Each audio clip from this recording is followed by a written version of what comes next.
임신을 준비하면서 가장 중요한 것은 임산부와 남편이 임신에 대한 준비가 되어 있는가 하는 정신적인 면이 가장 중요합니다. 태아를 기를 수 있는 여건이 마련되어 있는지, 진정 아기를 원하는 것인지를 잘 파악해보고 임신을 준비하는 것이 좋습니다. 그 다음 중요한 것은 식습관입니다.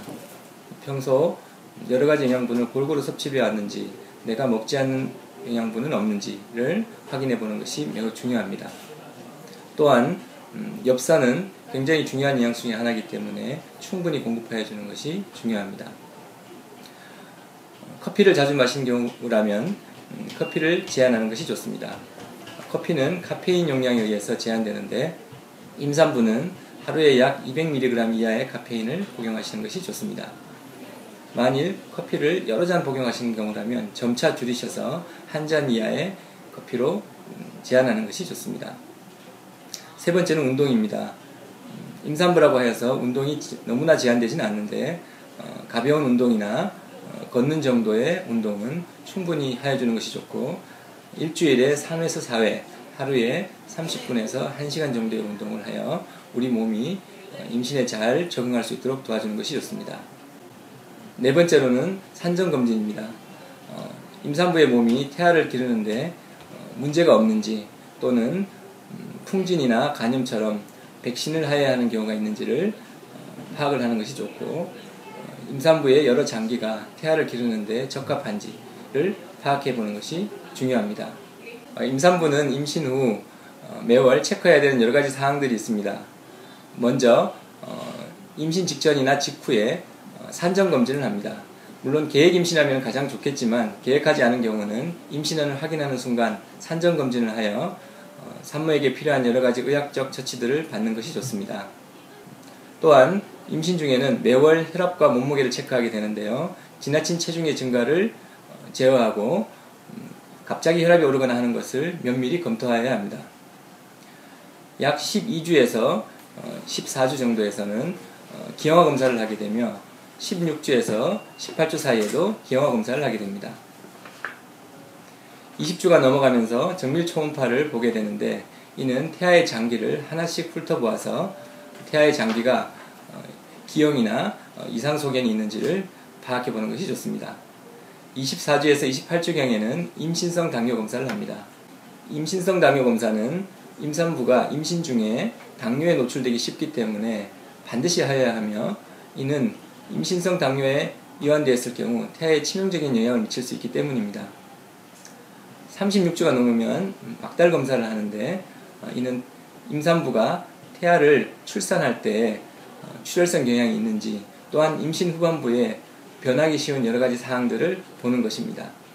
임신 말기가 되면 태아 초음파와 비자극 검사를 하게 됩니다. 이는 태아에게 매우 중요한 검사로서 막달에는 매주 태아의 상태를 파악하게 됩니다.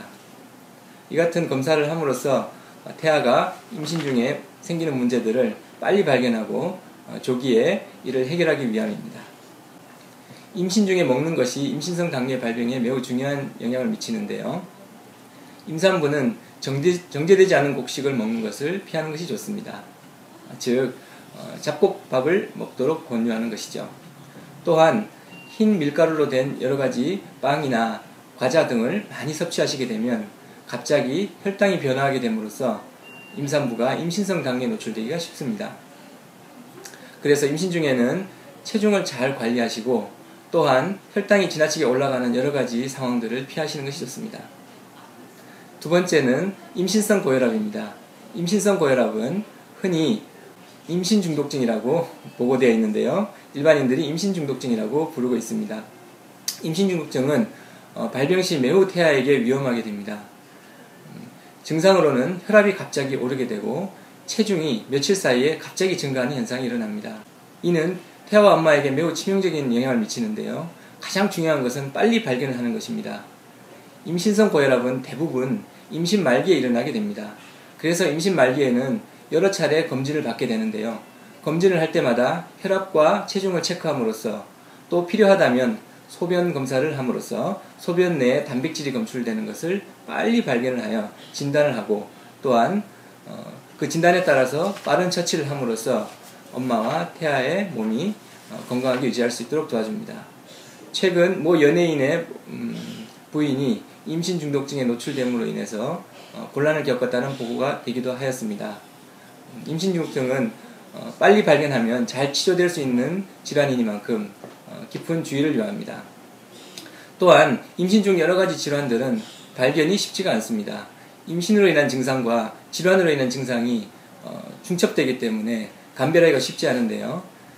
증상이 매우 심하거나 반복되어 나타나거나 또는 약으로 해소되지 않는 그런 증상이 있다면 빨리 의사와 상의하여서 다른 질환의 유무를 발견하는 것이 중요하다고 하겠습니다.